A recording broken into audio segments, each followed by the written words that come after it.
Saya tak dapat membela diri. Siapa yang membela saya? Berkumpullah pengacara-pengacara, tiba-tiba saja tak diundang, tak diajak, tak diminta, membubuhkan tanda tangan 70 orang pengacara muslim dari Sabang sampai Merauke siap untuk membela Ustadz Abdul Somad. Takbir. Ustadz, kami ini berperkara dalam masalah narkoba. Terus kami cari siapa hakimnya. Kami cari hakimnya siapa, datang kami ke rumahnya. Pak, begini begono, begini begono, begini begono ini. Kata hakim, tidak, saya tak mau mengasihi anak bini saya makan haram. Bawa ini pulang. Akhirnya kami tengok dia tak mau duit, kami cari apa hobi anaknya. Anaknya rupanya suka kucing. Kucing Anggora yang pesek makin mahal kucing ini. Kami bawakan anak kucing untuk anak dia. Pak, kalau bapak tak mau duit, ini kami bawakan kucing. Tidak, aku masih punya duit untuk kucing. Jadi sampai hari ini yang punya integritas itu masih ada. Orang-orang yang jujur, yang amanah itu masih ada. Tapi memang dia tak banyak. Mereka ini macam ya perlu dibudidayakan lah.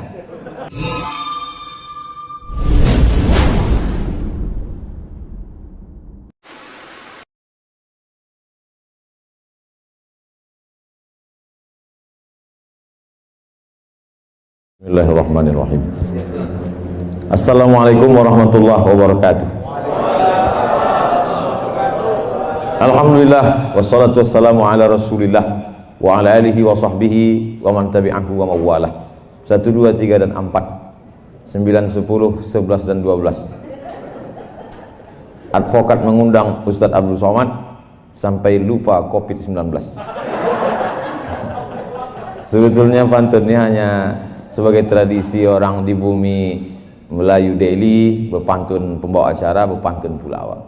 Dimulainya 1, 2, 3 dan 4, kita ikut pula 1, 2, 3 dan 4. Itu saja. Yang saya hormati bapak-bapak, keluarga besar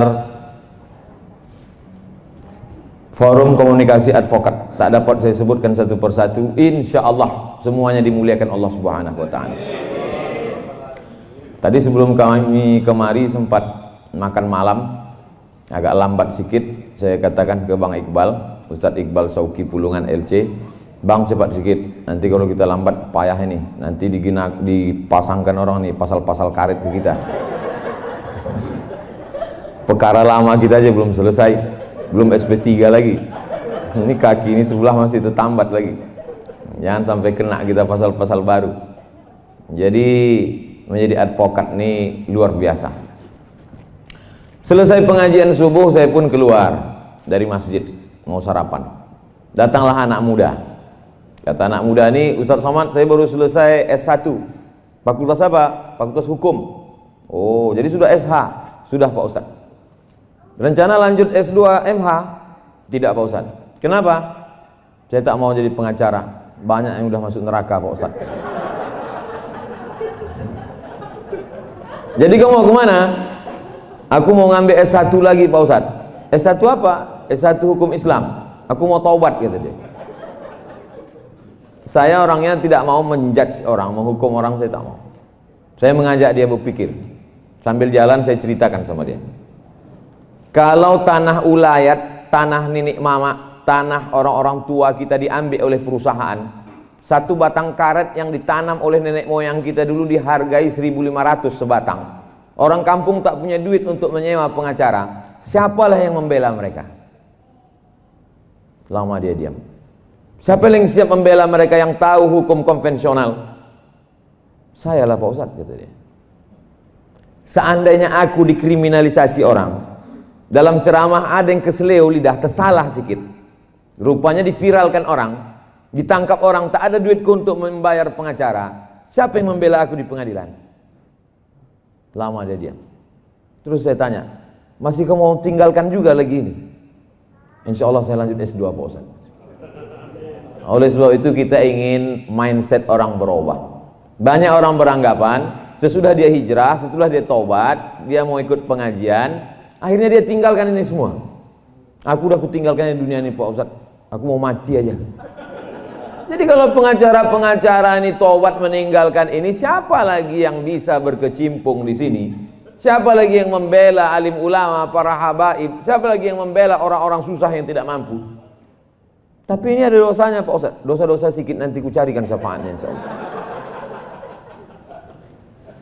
Oleh sebab itu maka ini perjuangan luar biasa. Perjuangan ini tidak hanya dalam tablik akbar, ceramah, khutbah, tausiah, wirid yasin. Tak sesederhana itu guys. Ini kita berhadapan dengan hukum. Kita berhadapan dengan bukan pula hukum fikih, usul fikih, qawaidul fikih, halal haram, makruh mubah, syarat rukun wajib, sunat sunat muakkad. Bukan ini. Ini kitab undang-undang hukum pidana, kitab undang-undang hukum perdata, kitab undang-undang macam tadi itu. Bukan surat Al-Baqarah ayat 282, bukan itu sebutnya. Pasal sekian, ayat ini ada pula i-nya. Nah, siapa yang bisa menghafal itu?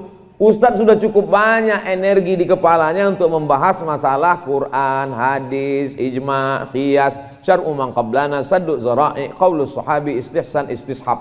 Habis sudah energi di kepalanya. Maka ada beberapa orang yang diberikan Allah kekuatan ingatan, hebat cara bicaranya. Kalau saya perhatikan, kebanyakan pengacara itu dari dua daerah. Pertama, Sulawesi, Makassar, Sulawesi Selatan. Yang kedua, Sumatera Utara.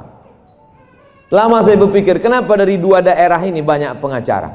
Setelah saya tengok, ternyata dua dari daerah ini kalau ngomong tuh lantang. Kalau orang dari Sulawesi dan Sumatera Utara nih ngomong, salah pun dia macam-macam betul kita tengok. Yakin dia PD-nya tinggi. Nah itu. Oleh sebab itu ada juga orang benar, cuman gaya ngomong dia itu menurut pasal sekian ayat ini. Orang tuh yakin, iya apa tidak? Tapi kalau orang dari Medan ini paten kali dia.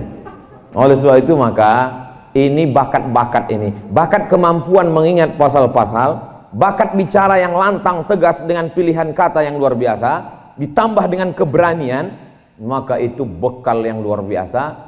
Ada jaksa penuntut umum, ada hakim yang memutuskan perkara, ada terdakwa yang buta hukum tak mengerti, maka dia perlu orang yang menasehati dia.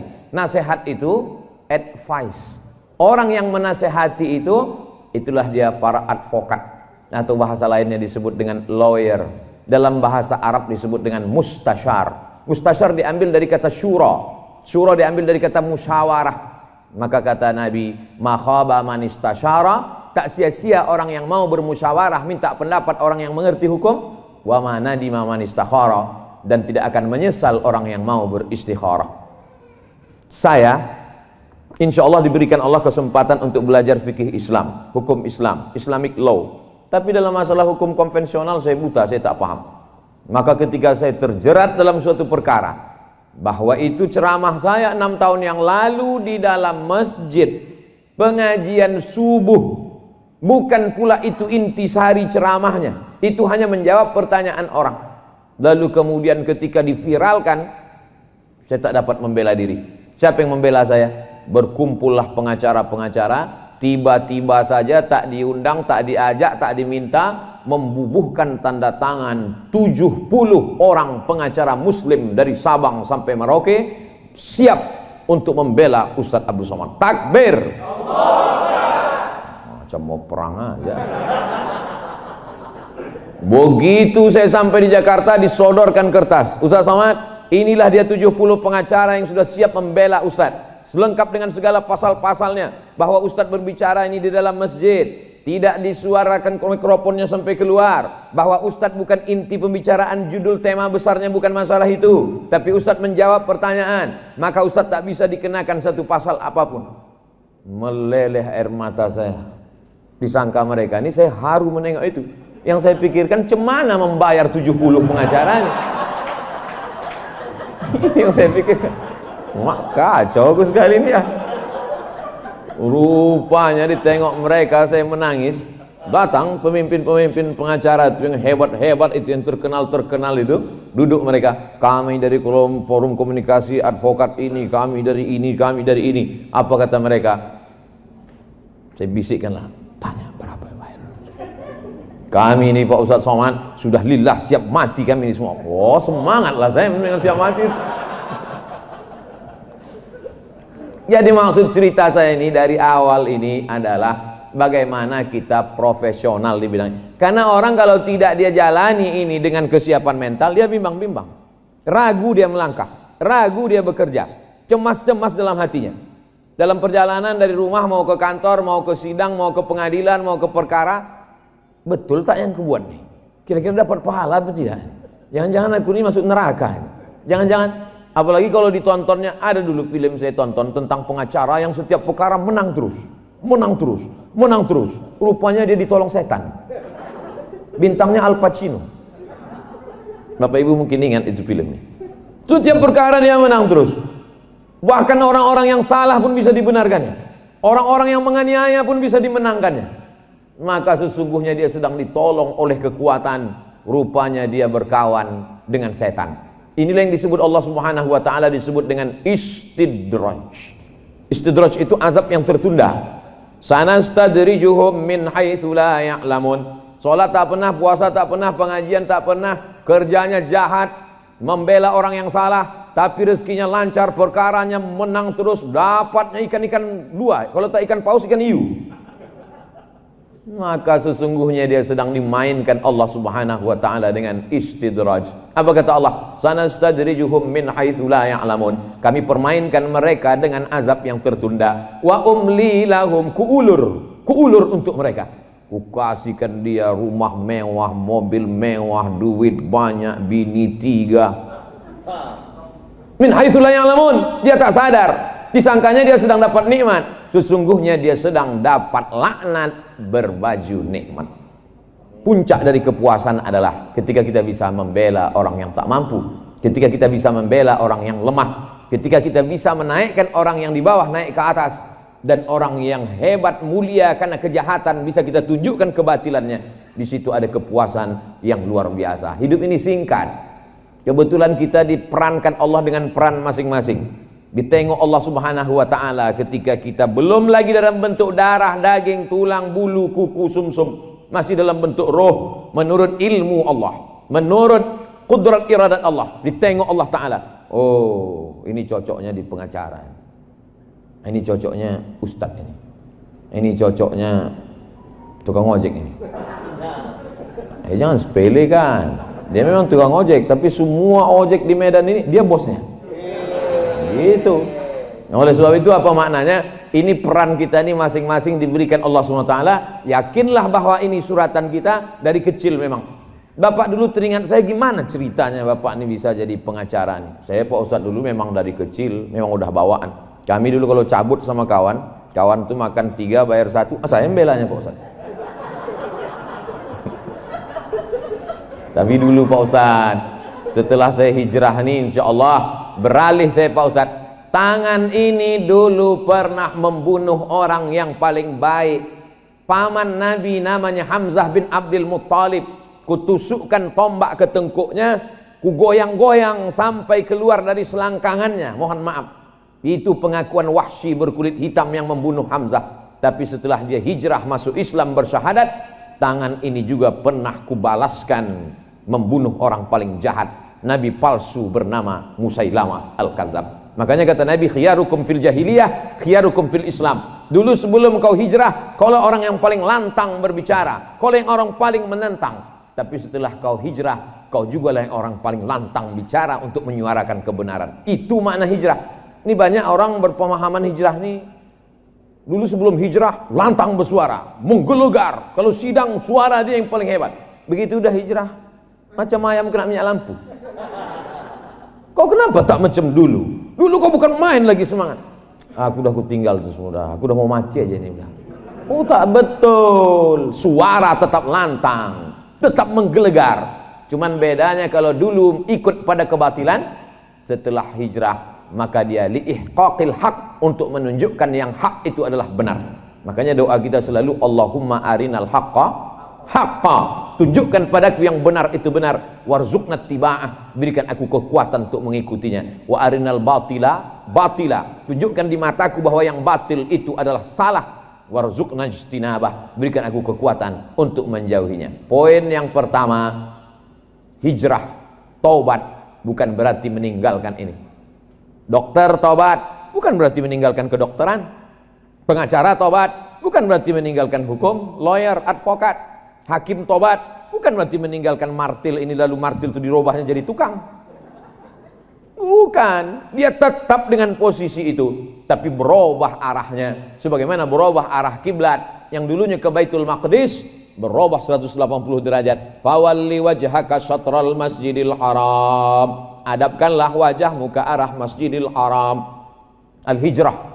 Siapa itu yang hijrah itu ya Rasulullah? Man hajara manahallahu anhu, orang yang meninggalkan yang dilarang Allah Subhanahu wa taala. Yang kedua, ini gerakan revolusi dalam diri, revolusi jiwa kita, karena kita ini terus saja berputar terus.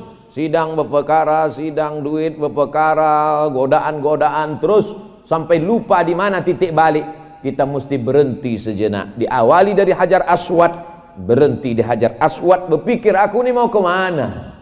Sampai kapan aku di sini begini? Sampai kapan aku akan melakukan perbuatan ini?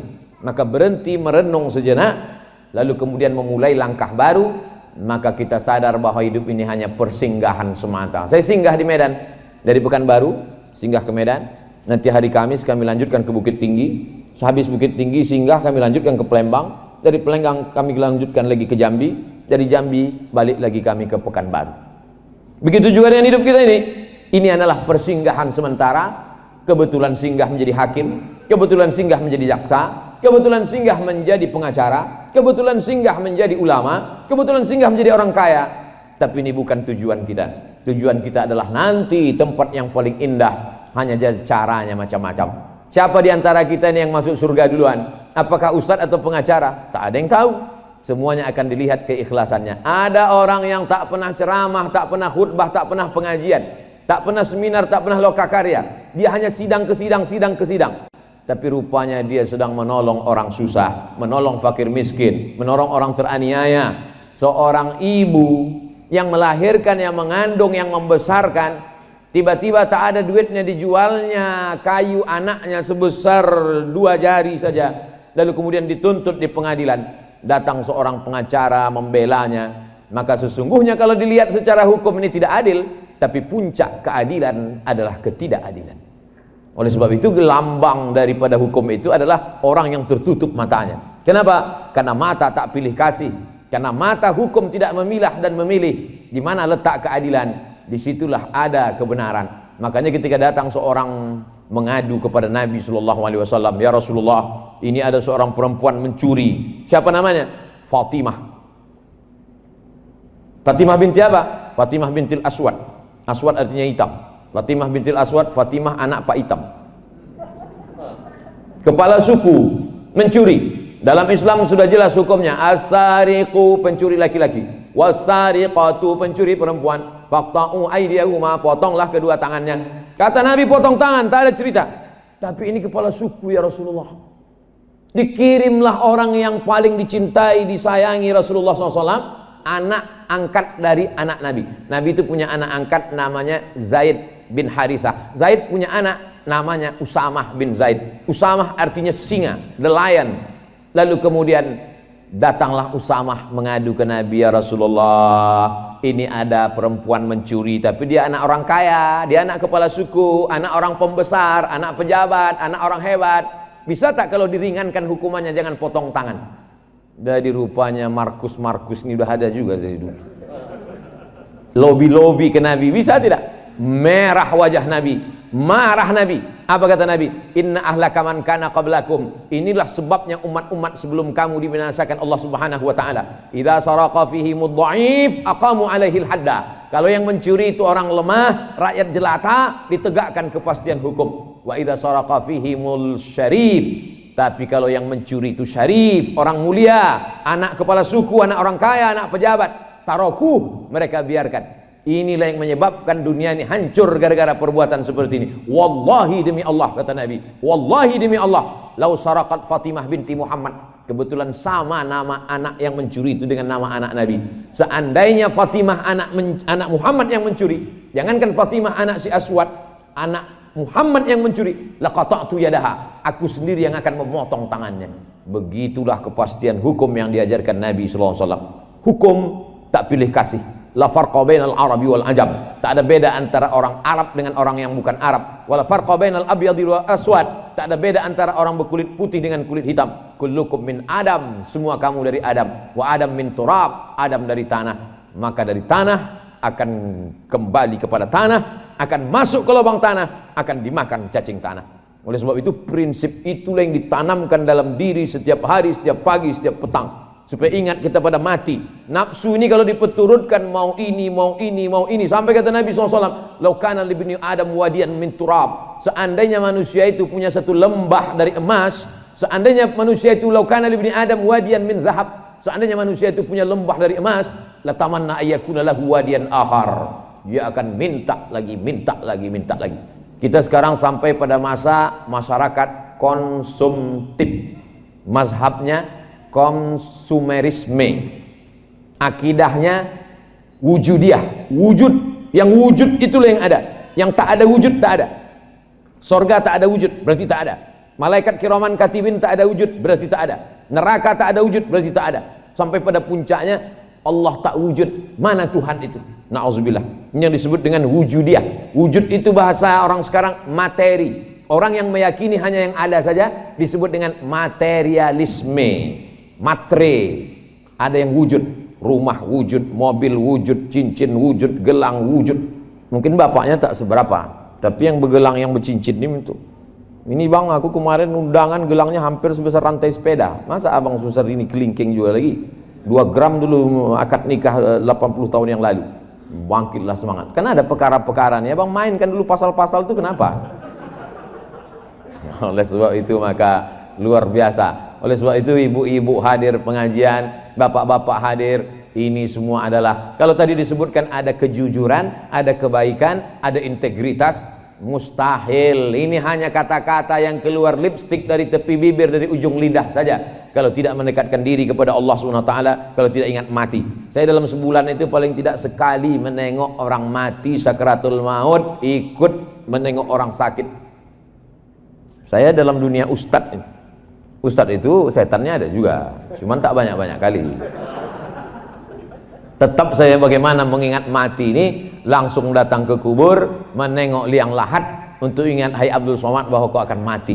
Oleh sebab itu bapak-bapak pengacara, ibu-ibu pengacara tentu lebih banyak lagi. Kalau bisa tiap-tiap hari, kalau bisa syukur yang rumahnya dekat kuburan. Saya ini Pak Ustadz rumah dekat kuburan, sekali pulang ke rumah 2 kali lewat kubur, mau pergi lewat, mau balik lewat. Nah, itu bagus sekali. Saya dulu sempat saya buat gambar di handphone tuh, gambar kubur. Ketua masjid meninggal, sampai saya ke tempat penguburan sunyi. Saya tanya bapak tukang gali kubur, Pak, bapak udah lama kerja sini? Sudah Pak Ustaz. Kenapa diukur pakai bambu? Jadi rupanya orang menggali kubur ini tidak pakai meteran. Saya tengok pakai bambu. Kenapa pakai bambu tak pakai meteran? Banyak yang ukuran ini berubah Pak Ustaz. Diukur 1 meter 50, 1 meter 60, pas nanti jenazah datang, rupanya mengecil lubang itu, disalahkan tukang gali. Maka kalau pakai bambu tak mungkin salah, nampak mengecil. Tak sabar tanah itu ingin menjepit. Nah, hati-hati nih yang masalah-masalah tanahnya. Oleh sebab itu maka di situ baru saya tahu, oh jadi pengalaman bapak selama ini memang nampak berkurang Pak Ustadz. Mendengar, mana jenazahnya? Ustadz Somad terlalu cepat datang, jenazah belum datang katanya. Itu sempat saya berdialog sama dia, saya keluarkan handphone, saya fotolah liang lahat itu. Saya foto liang lahat, saya simpan ke handphone. Maka setiap menengok handphone tuh ingat mati. Ingat mati. Ini bagus juga. Tapi sekarang udah saya robah dah. Asalnya itu malam, jam 2 malam pulang pengajian sendirian. Saya kalau dalam kota sendirian. Masuk telepon saya buka, datang pula takut saya sendirian. Nah, oleh sebab itu maka bagus ini ingat-ingat mati ini, karena kata Nabi SAW ada nasihat yang tak berbunyi. Kalau dalam acara silaturahim, forum komunikasi advokat Kota Medan, mungkin setahun sekali, mungkin hari-hari besar saja, mungkin pas halal bihalal, menyambut tahun baru hijrah, lalu kemudian pas acara-acara maulid Nabi Isra Mi'raj. Tapi kalau nasihat kematian ini, inilah rem dia. Wa kafa bil mauti wa'iza, cukuplah kematian itu sebagai nasihat. Bahwa sekarang kata orang ada hakim yang curang, ada jaksa yang jahat, ada yang korup. Orang baik tetap ada. Jamaah itu yang bercerita. Lama hidup banyak dirasa, jauh berjalan banyak ditengok, lama jadi ustadz banyak yang curhat. Ustadz, kami ini berperkara dalam masalah narkoba. Terus kami cari siapa hakimnya. Kami cari hakimnya siapa, datang kami ke rumahnya. Pak, begini begono, begini begono, begini begono ini. Kata hakim, tidak, saya tak mau mengasihi anak bini saya makan haram. Bawa ini pulang. Akhirnya kami tengok dia tak mau duit, kami cari apa hobi anaknya. Anaknya rupanya suka kucing. Kucing Anggora yang pesek makin mahal kucing ini. Kami bawakan anak kucing untuk anak dia. Pak, kalau bapak tak mau duit, ini kami bawakan kucing. Tidak, aku masih punya duit untuk kucing. Jadi sampai hari ini yang punya integritas itu masih ada. Orang-orang yang jujur, yang amanah itu masih ada. Tapi memang dia tak banyak. Mereka ini macam ya perlu dibudidayakan lah. Macam dinosaurus dia. Nah, itu udah hampir punah. Tapi Allah berjanji apa kata Allah? Wa may yartadda minkum an dinihi, siapa yang meninggalkan integritas, kejujuran, ketakwaan, kebaikan ini, ditinggalkannya, fasaufa ya'tillahu biqaumin, akan diganti Allah dengan sekelompok orang, yuhibbunahu wa yuhibbunah, yuhibbuhum wa yuhibbunah. Allah cinta kepada mereka dan mereka pun cinta kepada Allah. Yujahiduna fi sabilillah, mereka tolong agama Allah, mereka tolong hamba-hamba Allah yang lemah. La yakhafuna fillah laumata laim, mereka tak pernah takut kepada orang yang mengejek. Laumata laim dalam Quran disebut mengejek. Kalau orang sekarang membuli, lebih kerennya lagi haters. Maka mereka tak pernah takut sedikit pun kepada bully-bully, haters dan lain sebagainya. Kenapa? Karena tujuan mereka dalam hidup ini adalah mencari ridha Allah. Ilahi anta maksudi wa ridhaka matlubi. Saya yakin dan percaya godaan bapak, godaan ibu tak sama macam godaan saya. Godaan saya tak begitu banyak, paling-paling pas dekat-dekat pilkada aja. Tapi doa godaan bapak ibu yang dimuliakan Allah Subhanahu wa taala, ini sekarang nih banyak godaan ke saya. Baru pagi tadi masuk WhatsApp, bisa tak Ustadz jalan begini? Saya bilang, yang dulu-dulu tuh CRV saya tolak, Fortuner saya tolak. Kalian mau ngasih apa? Katanya. Jadi saya pasang harga tinggi duluan. Pucat dia langsung. Bapak Ibu yang dimuliakan Allah Subhanahu wa taala, jadi bicara tentang integritas, bicara tentang keyakinan bahwa rezeki itu dari Allah, sengaja dijauhkan Allah antara lambung dengan otak. Otak di sini, lambung di sini. Karena banyak orang sekarang otak sama lambung bersatu. Macam otak udang. Kalau bercakap sama dia 5 menit, menit pertama itu aja yang agak lambung, agak jauh sedikit dari otak. Habis itu bersatu lah dia. Sengaja dijauhkan Allah, di sini satu, di sini satu, 3 jengkal jaraknya, supaya jangan sampai pikiran kita ini lambung. Malam tadi kami sedang duduk-duduk sama seorang profesor. Profesor ini ada kelebihannya nih Ustaz. Apa kelebihan dia? Siapapun yang berobat sama dia, terserah, berobatlah terserah. Oh. Apa obat gula darah diabetes mellitus itu Pak Profesor? Mudah aja Pak Ustadz. Apa obatnya? Jangan makan nasi. Pergi pagi, pulang petang, peras keringat, banting tulang, cari duit untuk beli beras. Beras di tanah jadi nasi. Kata profesor, nih nasi pula tak boleh dimakan. Manusia ini kan aneh. Manusia ini makhluk yang unik. Bolak-balik cari duit. Setelah duit dapat, diserahkan pula ke rumah sakit di Malaka. Bulat duit itu dapat. Tak sempat dinikmati, tak sempat dimakan pun tidak. Berdirilah saudara kita yang mencari makanan halal di rumah makan untuk melayani orang-orang hebat, orang-orang yang berkuasa, orang yang banyak duit ini. Bapak silakan makan, pesanan saya belum datang. Sudah semua Pak, gulanya sudah, rendangnya sudah, satenya sudah. Ada satu yang belum. Apa Pak? Rebus kentang tak pakai garam. Betapa kita tak dapat menikmati apa yang kita cari. Betapa kita punya duit, sesungguhnya duit itu hanya singgah saja di nomor rekening kita. Sempat dia singgah sebentar, habis itu keluar lagi kita transfer ke sana. Ke kawan-kawan kita juga, ke sahabat kita juga yang profesinya lain. Kalau ini profesi advokat, yang di sini pula profesi dokter spesialis. Martilnya kecil aja. Dipukulnya lutut 2 kali, 5 juta. Senternya kecil aja. Suruhnya buka mulut, 5 juta. Sampai takut bapak tuh menutup. Karena bukanya jodoh 5, tutupnya berapa kata dia. Oleh sebab itu, Duit yang halal itu juga lah yang akan mengarahkan hati kita untuk berwakaf, beli tanah, bangun masjid. Masjid apa namanya yang di sana tuh? Masjid Al-Ikhlas. Masjid apa namanya yang di sana tuh? Masjid At-Taqwa. Itu agak aneh aku tengok masjidnya. Masjid apa itu? Masjid Al-Advokat. Oh, kumpul advokat-advokat ini, dikumpulkannya duit, serahkannya, dibuat mereka masjid. Aku Pak Ustadz kalau membangun satu masjid tak sanggup Pak Ustadz, maka kami keroyokan, rombongan, pembebasan tanah 1 meter 500.000. Kami keroyok dapat 1 hektar Pak Ustadz. Kenapa 1 hektar? Karena di samping masjid nanti mesti ada MDA-nya, ada SDIT Qurannya. Lalu kemudian kami cari alumni pesantren Mustafawiyah, Darul Arafah, Pondok Pesantren Gontor, Tebu Irang menjadi gurunya. Lalu kemudian pula kami didik mereka bagaimana melatih mereka nanti menjadi pengacara-pengacara yang membela orang lemah, bagaimana bicara, bagaimana mereka memilih kata, bagaimana mereka kuat menghafal. Maka ini semua cita-cita kami Pak Ustadz. Kita mesti punya cita-cita bersama dari sekarang. Karena kalau hanya sekedar datang, duduk, ngobrol-ngobrol, foto-foto, minum-minum, apalagi minumnya kopi. Hidup sudah pahit, jangan minum kopi pahit. Oleh sebab itu maka ini semua penting. Ada visi misi cita-cita ke depan. Man bana masjidan, siapa yang bangun masjid, banallah mithlahu baitan fil jannah, dibangunkan Allah untuk dia satu tempat dalam surga. Pak Ustadz ini ada duit Pak Ustadz. Terus ragu aku duit nih, dibilang putih kali tidak, dibilang hitam kali tidak, agak abu-abu lah Pak Ustadz. Serahkan. Mau Pak Ustadz? Jangan, aku tak mau yang abu-abu nih. Nah, ini kita serahkan untuk masalah kepentingan banyak.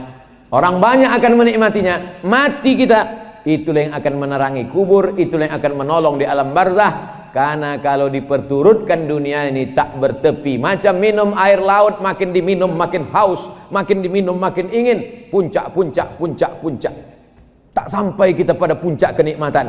Nikmat yang paling nikmat adalah ketika menolong agama Allah Subhanahu wa taala. Dulu saya di mana-mana kalau ceramah apa kata protokol? Berikut ini mari kita dengarkan tausiah yang akan disampaikan oleh Dr. Abdul Somad LCMA. Asal naik saya ke atas, mohon maaf jamaah, saya klarifikasi, saya belum doktor. Itu hanya doa saja dari protokol. Dalam hati saya, nanti kalau aku udah doktor, ku buat kartu nama nih sepanjang perangko, sepanjang amplop. Tapi ternyata tidak juga. 24 Desember 2019 dapat saya doktor dari Sudan. Setelah 3 tahun proses perjalanan. Habis itu diundang saya ke Universitas Islam Brunei Darussalam, Universitas Islam Sultan Syarif Ali, diberikan visiting profesor. Habis itu ditulislah nama. Sampai sekarang tak punya kartu nama. Disinilah baru nama saya disebutkan sepanjang-panjang selengkap-lengkapnya. Datuk Sri Ulama Setia Negara Kiai Jagal Mangku Dilaga, Profesor Dr. Abdul Somad LCMA. Tinggal satu aja yang belum disebut, almarhum. Panjang-panjang umur ceramah, baru di komunikasi, forum komunikasi advokat nih. Memang betul loh, advokat itu detail dia, setiap kata itu ingat dia. Karena dia memang kalau salah sedikit langsung kena kan, nampaknya. Oleh sebab itu maka ketelitian, kedetilan, ketajaman analisa, kehebatan menghafal, kecakapan untuk menyampaikannya, itu adalah bakat yang tak dimiliki orang lain. Pengacara dengan ustadz itu beda-beda tipis aja. Bedanya kalau pengacara itu dia bicara di depan hakim, bicara di depan terdakwa, bicara di depan jaksa, bisa didudukkannya semua. Dia hebat. Berhadapan dengan polisi, berhadapan dengan perusahaan-perusahaan besar, berhadapan dengan preman, kena teror, macam-macam. Saya berhadapan dengan pengacara-pengacara di daerah minoritas. Luar biasa perjuangan mereka. Apa kata mereka waktu saya datang? Kami ini semangat karena Ustadz Somad. Kami tengok Ustadz semangat, kami pun bersemangat. Dalam hati saya, aku pun semangat karena kalian pula semangat. Jadi pada hakikatnya kita adalah saling menyemangati, saling bersama, berjamaah, itulah datang kekuatan kita. Alaikum bil jamaah. Malam ini orang semua akan tahu di mana Ustadz Somad itu ceramah. Ustadz Somad ceramah bersama forum komunikasi advokat Kota Medan. Besok di-share beritanya. Apa kata haters tuh yang kalian ganggu, ngeri-ngeri sedap kita nanti. Diperkara kan. Baru tahu dia. Bagus juga sering-sering. Udah lama saya ceramah ke Medan ini, baru kali ini diundang advokat. Mungkin kalau dari dulu tak banyak kali apa itu. Perlu kita sering-sering dekat pengacara nih, biar jangan apa kali haters itu kan. Saudara yang dimuliakan Allah Subhanahu wa taala, yang pertama bahwa jangan tinggalkan ini, karena kalau kau tinggalkan belum tentu ada orang yang lebih baik daripada engkau. Kalau kau tinggalkan tempat ini, apakah kau yakin ada orang lebih baik, lebih suci, lebih berintegritas, lebih jujur, lebih baik daripada engkau? Belum tentu. Maka kau tetap duduk di sana, kau berusaha untuk takut kepada Allah, karena bakat itu tak semua orang memilikinya. Tapi hidup ini harus ada remnya. Sering-sering masuk ke ruang ICU, tengok orang sakit di ruang ICU, itulah kau baru bersyukur. Selama ini kalau kau bicara lantang, hakim jelas mendengar kata-katamu. Terdakwa yang tersudut bisa bangkit semangatnya karena kau bela, karena kau mengerti hukumnya. Jaksa yang menuntut bisa sadar bahwa sebenarnya ada tuntutan yang keliru karena kau meluruskannya. Maka ini adalah amal. Jadi jangan anggap amal soleh. Banyak orang menganggap amal soleh itu baca yasin, tahlil. Kalau cuma baca yasin, tahlil, siapapun bisa. Hebat kali bupati kami ini Pak Ustadz. Apa hebatnya? Hari Jumat dia sholat Jumat Pak Ustadz. Apa pula amal bupati sholat Jumat? Hebat kali bupati kami ini Pak Ustadz, wali kota kami ini, gubernur kami ini Pak Ustadz. Apa amalnya? Dia puasa Senin Kamisnya tak tinggal Pak Ustadz. Emak-emak pun bisa begitu. Yang dimaksud amal hebat itu adalah suatu perbuatan yang tak bisa dilakukan orang lain, tapi bisa dilakukannya karena jabatannya. Itu baru amal luar biasa. Baca yasin, sholat Jumat. Kemarin dia bisa pula jadi khotib Pak Ustadz. Khotib tak usah dia, serahkan aja sama Ustadz. Kalau dia mau berbuat dengan kekuasaannya, dengan jabatannya, dengan popularitasnya, maka pengacara cukup dengan ilmunya, dengan keahliannya, dia bela orang tak mampu, maka disitulah kelebihan, diangkat Allah Subhanahu wa taala derajatnya. Siapa yang membela dia? Maka tak bisa sendirian. Alaikum bil jamaah, berjamaah. Dan ternyata acara ini tidak hanya forum komunikasi advokat, tapi bekerja sama. Forum komunikasi advokat. Cobalah tengok timbangannya itu, adil. Ini bukan timbangan pasar. Kalau timbangan pasar pasti dia miring sebelah. Timbangan pasar pasti miring sebelah, karena ada yang ditimbang, ada yang menimbang, ada neraca, ada alatnya. Tapi ini adalah timbangan keadilan yang sama rata. Lalu kemudian pula disupport oleh Khazanah Santri Indonesia. Ada pula Terapel Adliyah Amanah Utama. Ada pula Kopi Kapten. Ada pula Kopi Telat Nikah. Sudah disampaikan tadi, yang udah nikah jangan nikah sekali lagi katanya. Mungkin itu pesan dari ibu-ibu itu. Ibu-ibu ini nama jamaahnya M3. M3 itu artinya mak-mak milenial. Bapak Ibu yang dimuliakan Allah Subhanahu wa taala, siapalah di antara kita ini nanti yang paling banyak amalnya di hadapan Allah? Tak ada yang tahu. Ada orang yang amalnya nampaknya banyak, ceramahnya banyak, hebat, populer, ternyata di hadapan Allah diambil debu macam tepung dihembuskan. Habaan mansura, macam debu dihembus angin. Datanglah Abdul Somad bertanya kepada Allah, ya Allah, mana amal ceramahku dulu ya Allah? Sudah habis, diambil oleh subscriber, viewer dan follower. Habis. Kam min masyhurin fil ardi walam yakun ma'rufan fis sama. Berapa banyak orang yang populer, terkenal di bumi, tapi tak dikenal oleh malaikat di langit. Tapi ada orang yang tak dikenal sebagai ustadz, dia tidak khotib Jumat, dia tidak menjadi imam, dia dianggap orang biasa saja, penampilannya mungkin dianggap sebagai preman, dia hanya masuk keluar masuk pengadilan, tapi rupanya amal dia penuh keikhlasan, menolong hamba-hamba Allah yang teraniaya, melaksanakan pesan Nabi. Apa kata Nabi? Unsur akhaka zaliman au mazluman, tolong saudaramu yang menzolimi atau yang dizolimi. Sahabat bingung, kalau menolong orang yang dizolimi kami bisa, tapi menolong orang yang menzolimi macam mana menolong dia? Kata Nabi, angkat tangannya. Ada orang punya kekuasaan, ada orang punya jabatan, menzolimi orang lain, dia angkat tangannya. Itu yang dimaksud Nabi dakwah dengan tangan itu. Man ra'a minkum mungkaran, siapa di antara kamu yang melihat kemungkaran, falyughayyirhu biyadihi, dengan tangan. Tak sanggup dengan tangan, fabilisani, dengan lidah. Tak sanggup dengan lidah, fabiqalbihi, dengan hati. Saya dengan hati aja lah Pak Ustaz. Tak bisa, karena kau punya jabatan, kau punya SK, kau punya tempat praktek, kau punya kenalan-kenalan, kau punya link. Maka manfaatkan ini dalam rangka watawasau bil haq watawasau bis sabr.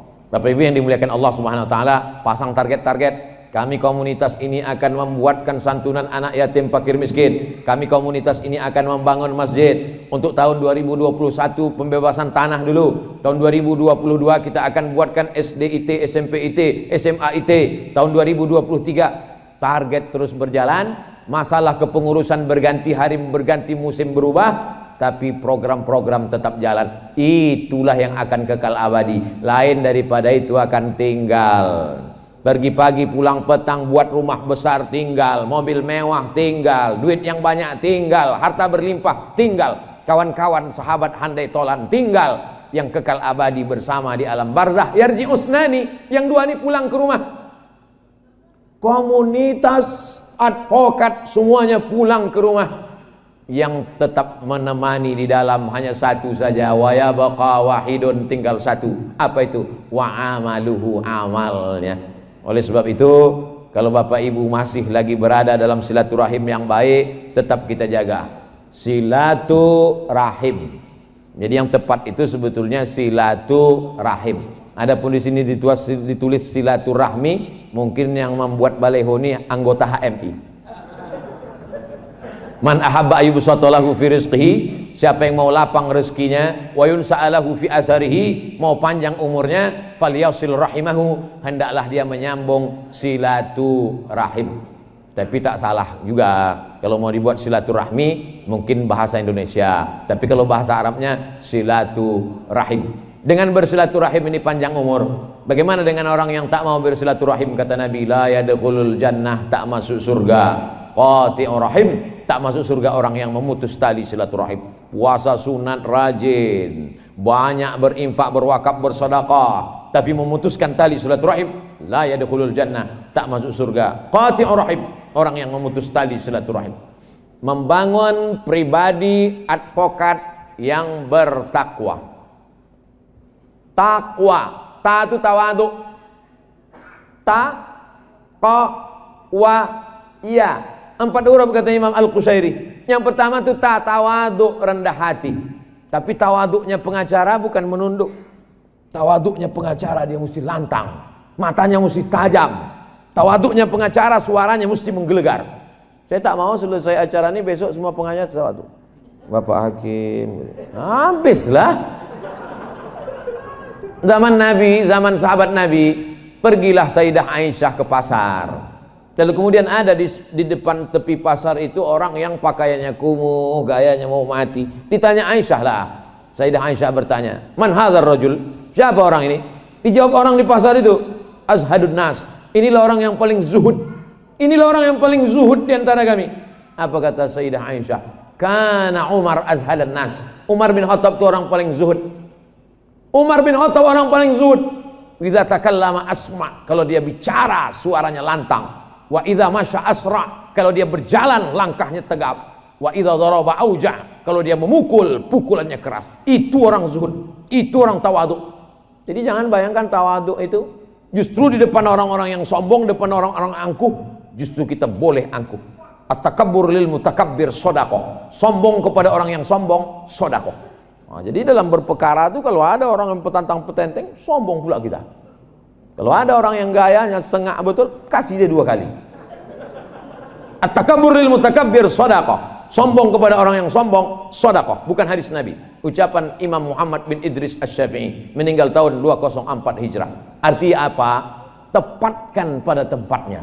Maka saya tengok penampilan pengacara-pengacara itu. Pengacara itu luar biasa. Saya tengok sepatu-sepatu pengacara, itu pleset-pleset lalat di situ. Kenapa? Karena dia berhadapan dengan orang-orang ya. Kalau dia berhadapan dengan orang kaya, jangan sampai mental dia down. Kalau nampak orang kaya itu pakai cincin 3, pakai 4. Kalau ditengoknya orang kaya itu pakai jam emas, pakai pula jam warnanya jam emas. Jangan emas, karena emas haram. Kau pikir kau aja yang bisa, aku lebih bisa lagi. Kalau nampak dia lari 120, gas 140. Tapi rem ingat-ingat juga. Pula kelewatan kan? Oleh sebab itu mana tawaduk? Kapan kita tawaduk, rendah hati, rendah diri, suara pelan? Ketika berhadapan dengan orang miskin, dengan orang susah, di hadapan Allah, rendahkanlah dirimu. Ini kadang banyak orang nih kalau di depan orang miskin, dia yang petantang-petenteng. Di depan pejabat, depan tentara, depan polisi, depan orang punya kuasa, abang direciut.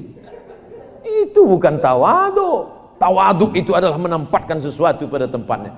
Nah, yang pertama takwa itu adalah tawadhu. Yang kedua qanaah. Qanaah itu merasa cukup. Cukup. Hidup ini kan cuma dua, makan, pakai. Cuman itu. Sebelum ke sini kami makan. Habis itu pakai. Pakai sepatu, pakai celana, pakai baju, cukup. Ini ada orang sampai berdiri sampai 50 juta. Sepatu 10. Tegores sedikit menangis. Celana 7, baju apa biasa aja. Kau menjadi orang kaya bukan karena bajumu harga 5 juta, tapi kau beli baju 50 ribu, yang 4.950.000 kau serahkan ke fakir miskin anak yatim. Itulah baru kau kaya. Kau kaya bukan dengan mobilmu yang mewah yang mahal. Kau kaya adalah dengan kesederhanaanmu, tapi bisa kau berikan. Makan paling banyak orang nambah 2 kali. Tadi kami makan, Mas tambah 2 kali. Tak ada orang sampai 3 kali tambah. Kalau ada tambah sampai 3 kali perlu diperiksa ususnya berapa meter panjangnya itu. Hidup ini cuma 2, makan pakai. Yang kedua pakaian. Pakaian paling banyak. Saya karena malam, saya pakai baju yang tebal. Paling banyak 2 lapis. 1 lapis di dalam, 1 lapis di luar. Paling banyak 3 lapis yang pakai jaket. Kalau sampai ada 4 lapis itu bukan kaya, demam, sakit. Oleh sebab itu hidup ini kalau cuma makan pakai, kita udah selesai dengan itu. Kita tak lagi berpikir mau rumah sebesar lapangan sepak bola, mau mobil mewah, selesai. Kita sudah selesai dengan itu. Makan sudah, pakaian sudah, qanaah. Iqna' bima qasamallahu lak takun aghnan nas. Merasa cukup dengan pemberian Allah, maka kau akan amat sangat berkecukupan. Jadi kalaupun para lawyer, pengacara ini sibuk mencari perkara, sibuk. Orang menjauhi perkara, dia mencari perkara. Kalaupun dia sibuk, maka sesungguhnya ada target-target yang ingin dia capai. Ada target-target akhirat oriented, tujuan yang mau dia pasang. Wara. Menjauhkan diri dari yang subhan, abu-abu.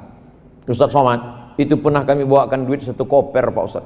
Terus kami bukakan, kami tunjukkan. Apa kata dia? Aku tak mau mengasih anak biniku makan haram. Tutup, bawa balik. Terus gimana Pak? Transfer aja.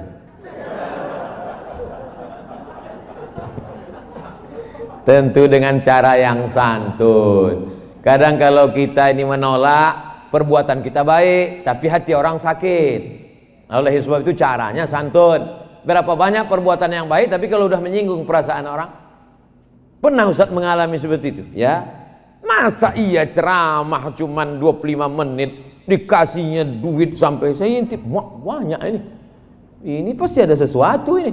Kalau tak ada berada, takkan tempua besarang rendah. Tempua sarangnya di atas pokok kelapa. Tapi kalau udah musim padi, turun dia ke bawah. Musim padi ini 5 tahun sekali biasanya. Ini ada apa ini? Tapi tidak pula saya katakan, saya menjaga integritas, bawa ini ke neraka jahanam. Tidak. Alhamdulillah Pak, duitnya sudah sampai. Tapi saya minta staf Bapak untuk menyerahkan ini ke panti asuhan. Mohon izin ya Pak, fotonya saya share. Maka bisa kita berkata tidak. Kenapa? Karena pancing itu tak sempat tertelan kita. Susah kita bicara kalau mulut berisi air. Apa hukumnya nih Pak Ustaz? Nanti kalau kedengaran saya agak begitu bercakap, berarti sudah dapat. Ini berarti belum dapat lagi. Oleh sebab itu integritas ini. Ustadz boleh kayak foto KTP-nya? Boleh KTP. Alhamdulillah. Untuk apa nih Pak? Ada nanti mau kirim insya Allah. Alhamdulillah. Ini udah di jalan Pak Ustadz. Gimana? Bisa diterima? Tolong kirimkan gambarnya. Inilah yang lama diingin-inginkan. Minta perlu digas. Baru niat aja udah lanjut kencang. Saking kan hebatnya. Gimana Pak Ustadz? Insya Allah. Tapi nanti kalau sudah sampai di rumah saya serahkan ke panti asuhan, boleh ya Pak? Oh enggak, saya ngasih Ustadz. Tapi saya tak bisa, rumah saya kecil, gerasi tak banyak. Nanti kena panas diambil pencuri, perampok. Saya tak ada pengawal, tak ada security. Saya bukan pejabat. Jadi saya serahkan ini ke panti asuhan. Jangan. Jadi gimana? Kalau gitu saya ambil balik. Kata, ya tak apa-apa. Artinya apa? Caranya lembut. Lebih baik lembut mengena daripada keras tak kena. Apa gunanya keras tak kena? Yang lebih bagus memang keras kena macam Mike Tyson, tapi kita kan tak sampai macam itu. Nah, oleh sebab itu maka ini adalah qanaah. Tawadhu sudah, qanaah sudah, wara sudah. Iya, yang paling ujung yakin, punya keyakinan bahwa anak-anak kita itu sudah dijamin Allah rezekinya. Kan itu yang merusak kita. Kita mungkin makan udah cukup, pakaian sudah cukup, tapi anak kita sebelum tidur malam terpikir, cemanalah sekolah anakku nanti. Kalau sekolahnya selesai, di mana pula rumahnya? Macam mana pula kerjanya? Bagaimana pula nanti emasnya? Bagaimana pula kami menikahkan dia? Bagaimana pula ketakutan anak kita tak makan? Itulah yang membuat kita menjadi mencari yang haram-haram. Oleh sebab itu mesti ada keyakinan bahwa rezeki dijamin oleh Allah Subhanahu wa taala. Innama amruhu idza arada syai'an ayyakula lahu kun. Ada rupanya di antara kita ini yang keluar dari rahim ibu kita membawa pakaian satu setel. Ada yang lahir bawa koper? Tak ada. Akhrajakum min butuni ummahatikum. Keluar engkau dari perut ibumu, tapak kakimu 2 jari, panjangmu sejengkal. Itu makanya sering-sering kita nengok akikah. Kalau ada kawan undangan akikah, datang. Ini banyak orang tak mau datang. Kau datang akikah anakku ya? Tak bisa aku nengok kambing. Baru dengar kambingnya sudah naik darah tinggiku. Datang untuk melihat diri kita dulu, bahwa sekarang kita jadi pengacara terkenal, kita menjadi populer, menangani perkara-perkara besar. Begitu juga dengan anak-anak kita ini, rezekinya dijamin Allah. Kita didik saja mereka agama, masuk sekolah tafsir Quran, masuk sekolah tahfiz, masuk pesantren. Setelah itu terserah dia mau jadi apa, tengok bakatnya masing-masing. Aku udah jadi pengacara Pak Ustadz, anakku nih mau lebih hebat lagi dari pengacara. Mau jadi apa anak bapak ini? Ku tengok kemana-mana bawa martil, nampaknya masuk fakultas hukum jadi hakim nanti nih Pak Ustadz, hakim konstitusi Pak Ustadz. Terserah bakat dia mau kemana. Saya mau anak saya ke Mesir lah Pak Ustadz. Yang mau ke Mesir ini bapak apa anaknya? Saya Pak Ustadz. Kalau gitu bapak aja pergi. Jangan paksa anak-anak kita. Tapi untuk yang dasar nih wajib kita paksa. TK Quran, SD Quran, SMP Quran, SMA Quran. Untuk kuliah terserah kau mau kemana. Aku mau ke Amerika ya, tak apa-apa. Otak kau Amerika, hati kau tetap la ilaha illallah Muhammadun Rasulullah. Aku mau ke Jepang ya, bagus kau ke Jepang. Dulu Jepang menjajah kita, aku jajah pula anak-anak gadis Jepang tu, kau Islamkan dia sana. Jangan sampai slop Jepang tu aja kita pakai.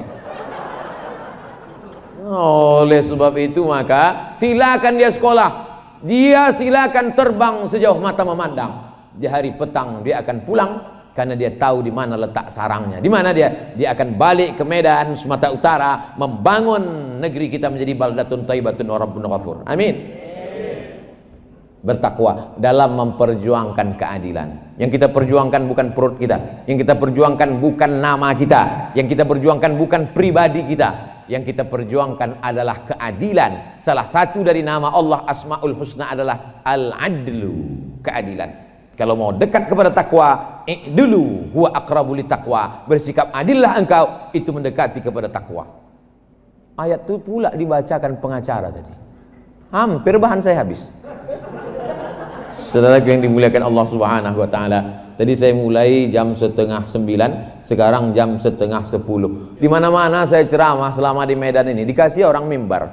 Baru di tempat pengacara inilah tak dikasih mimbar.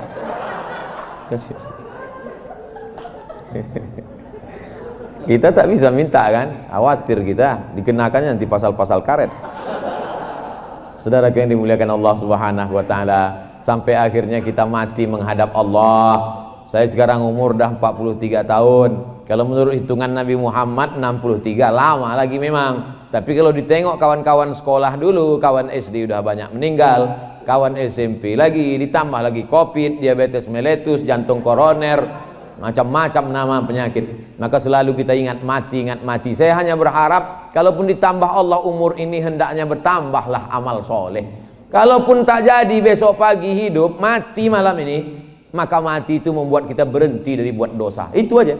Saya kalau mau tidur malam, ya Allah kalau kau takdirkan aku hidup besok pagi, bertambah amalku. Tapi kalau kau matikan aku malam ini, berhenti dosaku. Habis. Tak perlu muluk-muluk. Tapi bukan berarti setelah itu kita tak ada planning. Tetap ada planning-planning ke depan. Saya tak mau gara-gara ini nanti rapat forum komunikasi advokat, pas Pak Ketua Pak Ahmad Fadli Roza SH bertanya, gimana anggota semua, apa planning kita ke depan?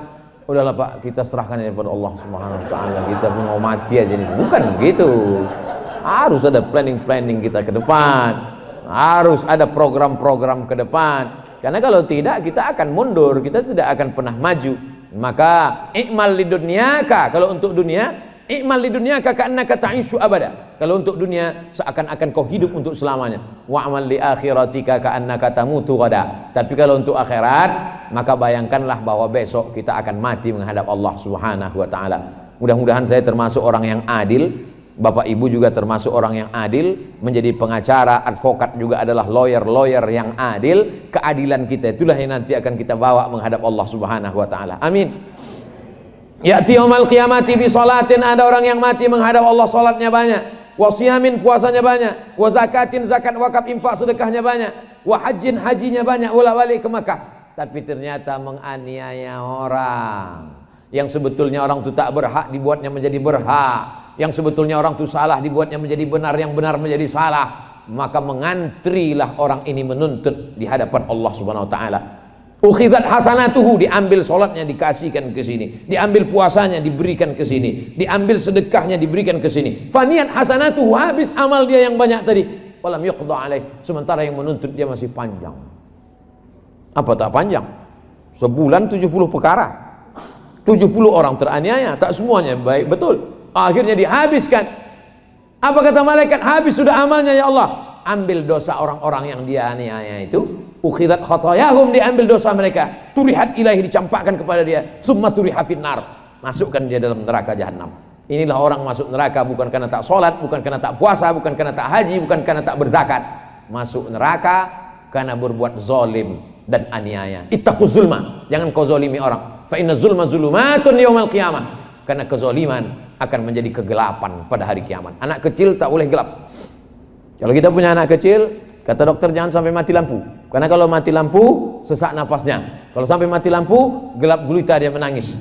Kalau di dunia mati lampu begitu penderitaan, bagaimana menghadap Allah dalam keadaan mata terpejam, tak dapat melihat, khalidina fiha, kekal selama-lamanya. Wa nahsyuruhu yaumal qiyamati a'ma. Kami bangkitkan dia dalam keadaan buta. Komplain dia kepada Allah, ya Rabbi lima hasyartani a'ma wa qad kuntu basira. Kenapa aku dibangkitkan di akhirat dalam keadaan buta, padahal dulu mataku bisa melihat terang waktu di dunia. Apa kata Allah? Laqad atatka ayatuna fanasitaha. Dulu ayat-ayat kami datang tapi kau pura-pura tak tahu. Kau tak mau melihat, kau tak mau memandang, kau tak mau berpikir. Sekarang fakadzalikal yauma tunsa. Sebagaimana dulu kau melupakan aku, kata Allah, hari ini kau menjadi orang yang terlupakan. Oleh sebab itu mengingatkan ini penting. Paling tidak ada pertemuan kajian, paling tidak ada di sana silaturahim, pertemuan bulanan, pertemuan hari-hari besar, pertemuan silaturahim. Mungkin dalam hal setahun sekali yang lebih besar di hotel atau datang rumah ke rumah. Ini adalah dalam rangka watawasau bil haq watawasau bis sabr. Itu saya cukupkan 60 menit sesuai dengan yang tertulis di botol 600 ml. Baru saya nampak rupanya botolnya kecil. Kalau gitu 30 menit tadi udah cukup. Sebagaimana biasa kalau ada pertanyaan saya jawab. Tapi jangan pula pertanyaan tentang hukum konvensional, itu ngetes-ngetes namanya itu. Bapak Ibu yang dimuliakan Allah SWT, saya kembalikan ke moderator. Assalamualaikum warahmatullahi wabarakatuh.